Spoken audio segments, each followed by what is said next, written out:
Hello everyone, আসসালামু আলাইকুম। আপনারা দেখতে পাচ্ছেন, এই দেখেন এখানে যখন আমরা কাজ করব, অর্থাৎ এই বোর্ডে যখন আমরা লাইন দেবো, তখন কিন্তু এভাবে আপনার ওয়াইফাই সিগন্যাল আপনাদের অবশ্যই কিন্তু দেখাবে। এই দেখেন ওয়াইফাই সিগন্যাল দেখাচ্ছে। এটা আমরা অ্যাপসের মাধ্যমে, গুগল বা আপনার অ্যামাজন অ্যাপসের মাধ্যমে থেকে আমরা যদি কানেক্ট করে নিয়ে এগুলো চালাই, তাহলে কিন্তু আপনারা যে কোনো সময় যে কোনো জায়গা থেকে আপনি এটা ওয়াইফাইয়ের মাধ্যমে মোবাইল দিয়ে কিন্তু অন অফ করতে পারবেন। এখানে কিন্তু আরেকটা বিষয় আছে, এটা কিন্তু টাইম হিসেবে আপনি সেট আপ করতে পারবেন।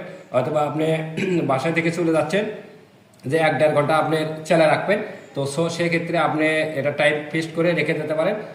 আপনি 1.5 ঘন্টা পর আপনার লাইটটা কিন্তু অফ হয়ে যাবে। তো এখন দেখাবো আমরা কিভাবে এটা আমরা করলাম, সেট আপ করলাম। মূলত যে বিষয়টা আপনাদেরকে দেখাচ্ছি, তো ওয়াইফাই কানেকশন কিভাবে করা হয় বা এটা আপনার এটা কাজ করে কিভাবে, এটা আপনাদের ফুল ভিডিও দেখাবো। যেহেতু আমরা লাইন দিয়েছি, এখন দেখেন আমরা এখানে কিন্তু টাচ করবো। ইজিলিভাবে টাচ করা মাত্রই কিন্তু জ্বলবে।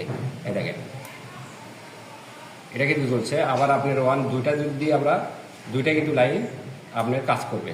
এই দেখেন ইজিলি দুইটা কিন্তু কাজ করছে। আপনি এক এক করে অফও করতে পারবেন। এই তো অফ হয়ে গেল, এটাও কিন্তু আপনার অফ হয়ে গেল ইজিলি। তো কানেকশন এই পাশে আমরা দিয়েছি। অবশ্যই আপনাদেরকে এটা বিস্তারিত ভিডিও কিন্তু আপনাদের ফুল দেখাবো। অবশ্যই ধৈর্য সহকারে ভিডিওটি স্কিপ না করে ফুল ভিডিওটি দেখবেন, তাহলে অবশ্যই দেখে শিখতে পারবেন ইনশাল্লাহ। তো ধন্যবাদ।